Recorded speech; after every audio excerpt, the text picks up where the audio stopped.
Alright, Bills Mafia, what's good? Welcome to my Week 9 game preview. We're officially at the halfway point of the NFL season. 9 weeks in, 9 more weeks to go, but today we gotta talk about the New Jersey Jets. Now, coming into the season, we all thought that the New Jersey Jets would be an absolute cakewalk. They'd be god-awful. Zach Wilson would stink, which he does, but they're 5-3. That's not a team you can just take lightly. You can't really take anybody lightly in this league, but let's be honest, it does happen. That's why you see bad teams win in huge upsets. Before we talk about some other things, I want to get into the injury reports real quick. I'm going to pop it up on the screen here with you guys. You can read it. The Jets have 4 limited participants in Dwayne Brown, Nate Herbig, Marcus Joyner, and CJ Uzomah. And 1 did not practice in Corey Davis. I'm not really sure if he's going to play. We're going to have to see how the rest of the week unfolds for him. Now, as for the Buffalo Bills, Spencer Brown was a limited participant. Edmonds was a limited participant. I wonder if that's new from last week. He did play last week. Daquan Jones only had a vet rest. Taiwan Jones did not practice with a knee injury. Cam Lewis was a full participant. Don't even know why he's on there then. Matt Milano with an oblique did not practice. That's not good. You need him out there. Von Miller had a vet rest day. Mitch Morse was a limited participant with an elbow injury. Jordan Poyer did not practice with an elbow injury. And Roger Saffold had a vet rest. So the Buffalo Bills aren't as banged up as they were to start the season. They're getting healthier. They get Tre'Davious White back this week.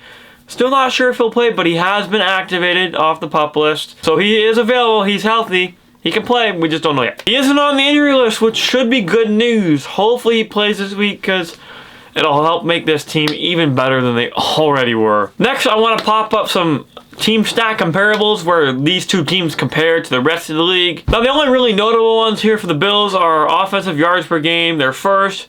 Passing yards, they're also first.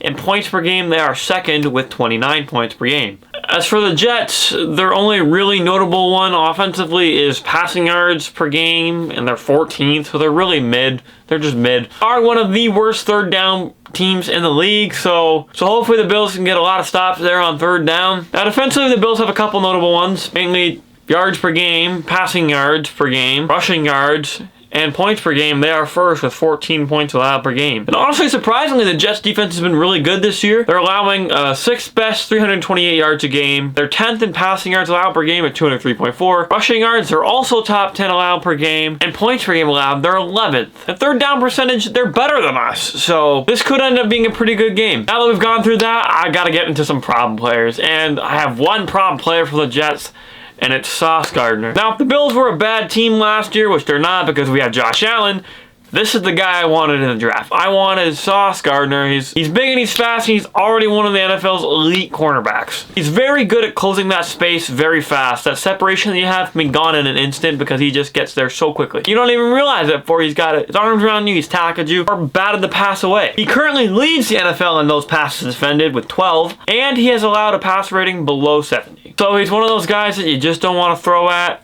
He's pretty locked down, and hopefully he doesn't get any interceptions on Josh Allen. Now, as for pushovers, Jets quarterback Zach Wilson. Let's be honest, the only thing that Zach Wilson is good for is having consensual sexual relations with women who happen to be over the age of 40 and also happen to be friends with your mother.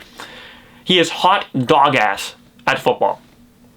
He's not good. I'm really not worried about him at all. Now, as for offensive expectations this week, I expect the Bills' offense to continue to get that run game going. But the addition of Nyheim Hines in the mix, they traded Zach Moss and a 6 for him. That guy is shifty, he is fast, he is electric, and he is going to help out this passing game, this running game, a lot more than we honestly think. You think, oh, you traded your 3rd string running back and a 6. He's just a depth guy.